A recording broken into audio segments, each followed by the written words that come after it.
Alhamdulillah. Alhamdulillahillazi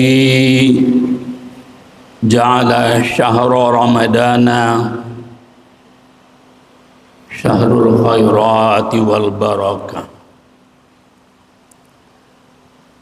Asyhadu an la ilaha illallah wahdahu la syarika lah wa asyhadu anna Muhammadan abduhu wa rasuluh la nabiyya ba'dah.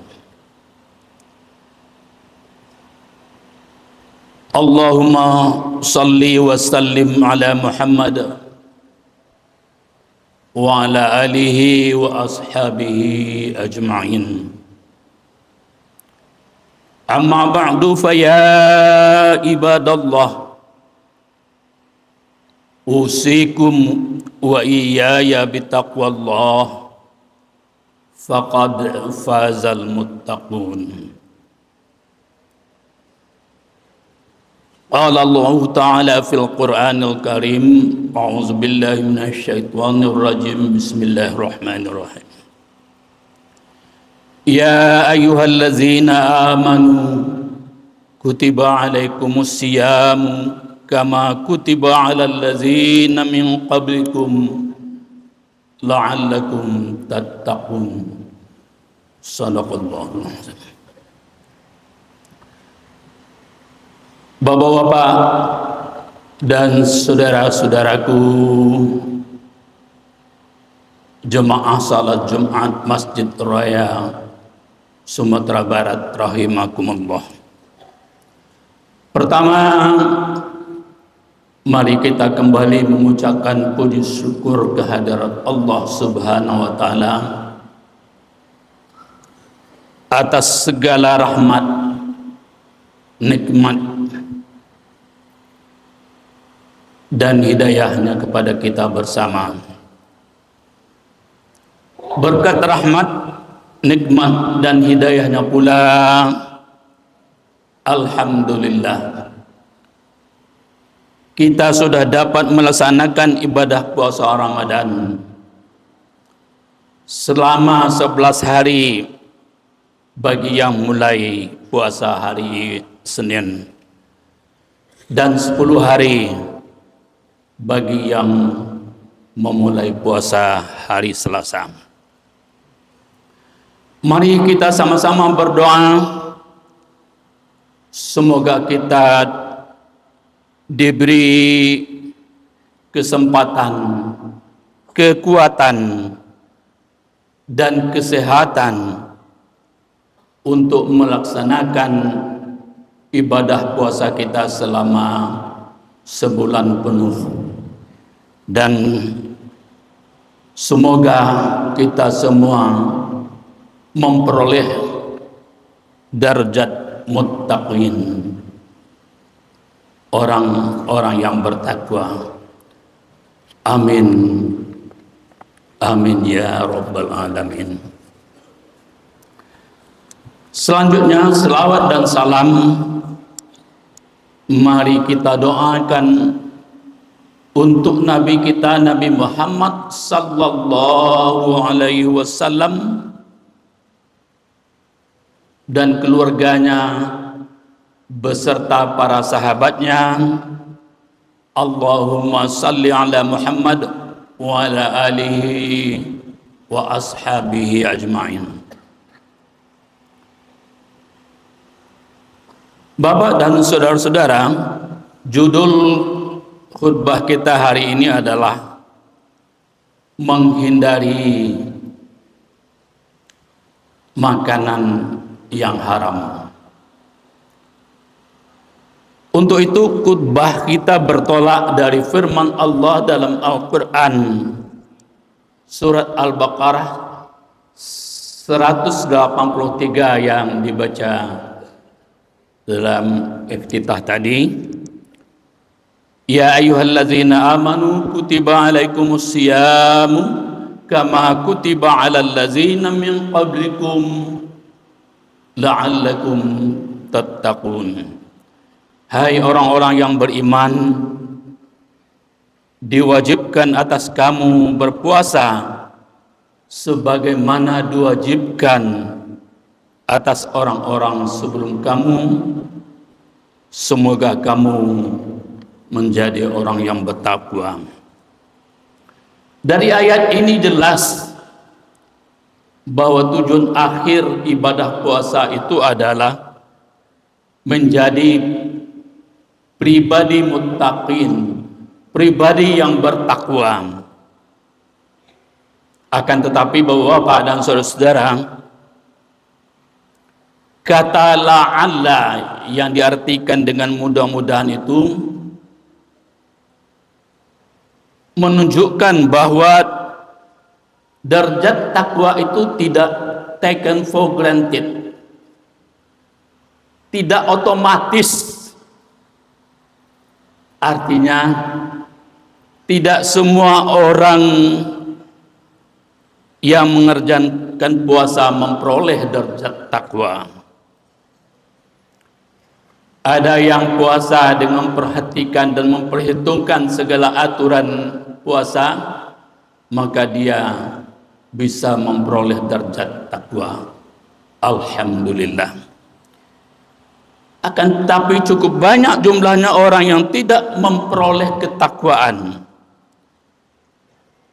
Ia hanya sekedar menahan haus dan lapar. Sebagaimana disinyalir Rasulullah sallallahu alaihi wasallam dalam hadisnya, kam min shaimin laisa lahu min siyamihi ilal ju' wal atas. Berapa banyaknya orang-orang yang berpuasa yang tiada memperoleh sesuatu dari puasanya kecuali haus dan lapar. Mengapa? Karena pelaksanaan puasanya baru bersifat sekedar menahan haus dan lapar. Meminjam istilah Imam Al-Ghazali, puasanya baru bersifat puasa orang awam. Agar puasa kita bisa naik kelas dari tingkat puasa orang awam menjadi tingkat puasa khusus atau saumul khusus, kita harus dapat mengendalikan 7 anggota tubuh dari hal-hal yang dapat merusak puasa. Ketujuh anggota tubuh yang harus dikendalikan itu adalah mengendalikan perut agar tidak diisi dengan makanan yang haram waktu sahur dan berbuka.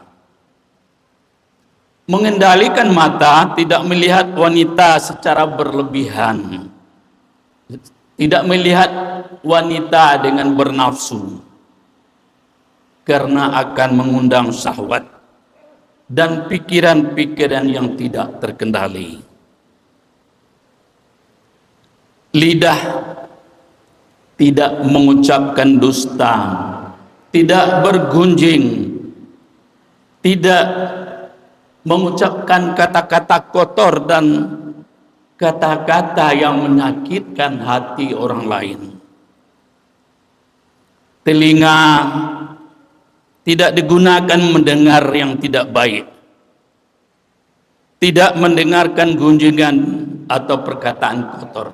Yakinlah bahwa orang yang bergunjing, orang yang suka berkata kotor akan semakin naik semangatnya kalau ada orang yang mau mendengarkan. Tapi kalau kita tidak mendengarkan gunjingan orang, perkataan yang tidak baik itu, dia akan berhenti sendiri.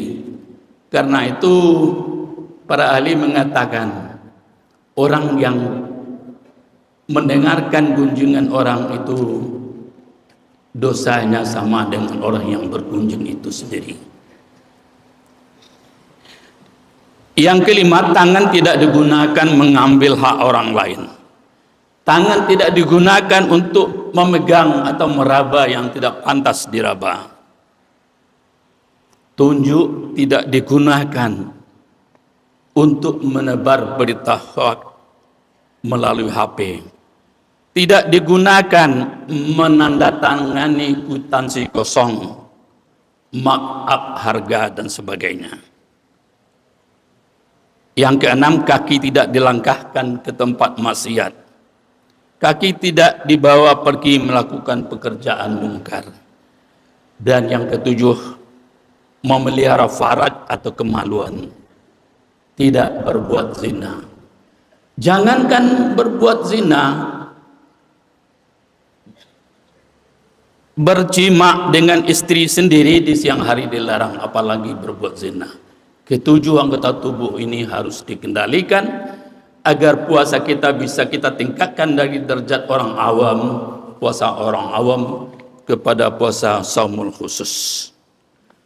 Mengingat keterbatasan waktu dalam khutbah ini, khatib hanya akan membahas satu persoalan saja, yaitu menghindari perut dari makan yang haram pada waktu sahur dan berbuka. Sebenarnya ayat ini berlaku umum. Ketentuan larangan makan yang haram itu berlaku sepanjang masa, tidak hanya Ramadan saja, tapi setiap hari. Akan tetapi karena pembicaraan kita di dalam khutbah ini dalam suasana puasa dan dihubungkan dengan puasa, maka kita kaitkan apa hubungan makanan yang haram dengan puasa.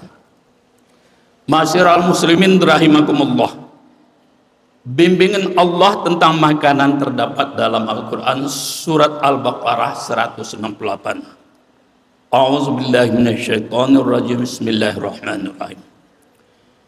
Ya ayuhan nasu kulu mimma fil ardi halalan thayyiban wala tattabi'u khutuwati syaitan innahu lakum aduwwum mubin. Hai sekalian manusia, makanlah yang halal lagi baik dari apa yang terdapat di bumi, dan janganlah kamu mengikuti langkah-langkah setan, karena sesungguhnya setan itu adalah musuh yang nyata bagimu. Perlu diperhatikan ayat ini Bapak dan saudara. Ayat ini dimulai dengan ya ayuhan nas, artinya hai sekalian manusia. Tidak dimulai dengan ya ayyuhallazina amanu, hai orang-orang yang beriman. Kalau orang yang beriman yang diseru adalah orang Islam. Dengan dimulai dari ya ayyuhan nas, berarti ayat ini menunjukkan kepada kita bahwa anjuran memakan yang halal dan menghindari yang haram itu tidak hanya ditujukan kepada umat Islam, tetapi kepada seluruh umat manusia. Karena itu dimulai dengan ya ayyuhan nas. Ini membuktikan bahwa Al-Quran itu kalau dibaca juga oleh orang-orang non-Islam akan menjadi rahmatan lil alamin. Di Eropa banyak orang-orang yang bisa baca Al-Quran, malah hafal Al-Quran. Maka ketentuan ya ayuhan nas itu berlaku bagi mereka. Terkait dengan perintah agar kita yang berpuasa memakan makanan yang halal, ada baiknya kita perhatikan tafsir Al-Quranul Azim oleh Ibnu Katsir jilid 1 halaman 177 dan tafsir Al-Azhar oleh Buya Hamka jilid 2 halaman 71. Dalam kedua tafsir ini disebutkan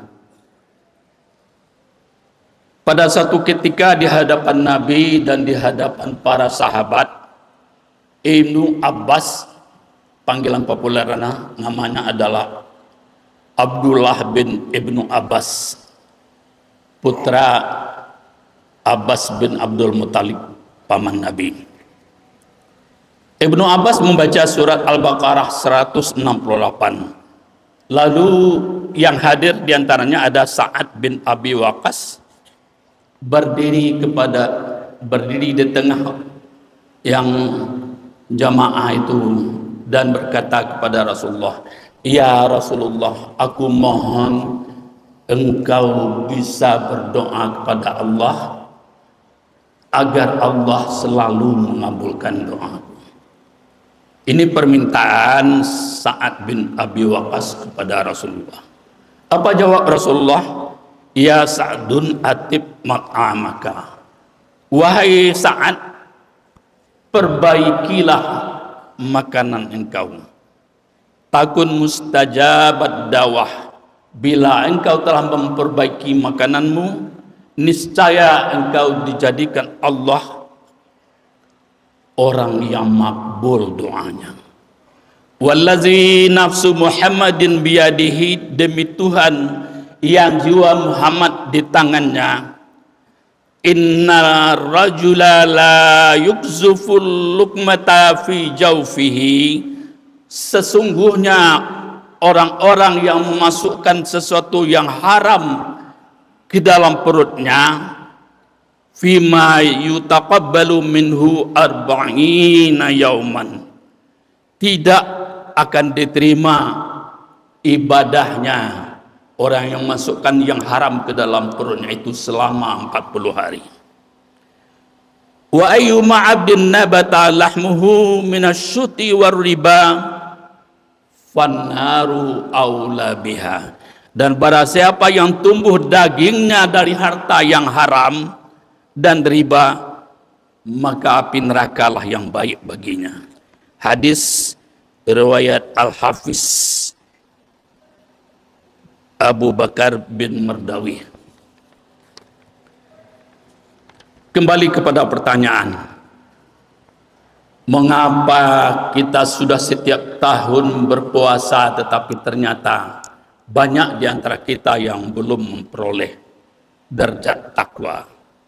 Maka salah satu kemungkinan jawabannya adalah hadis ini, yaitu berkemungkinan mereka itu berpuasa tapi masih memakan makanan yang haram, sumbernya dari yang riba, mungkin berasal dari perdagangan yang tidak jujur, mengurangi timbangan. Orang membeli 1 kilo, timbangannya direkayasa sehingga yang terbawa itu hanya 8 on.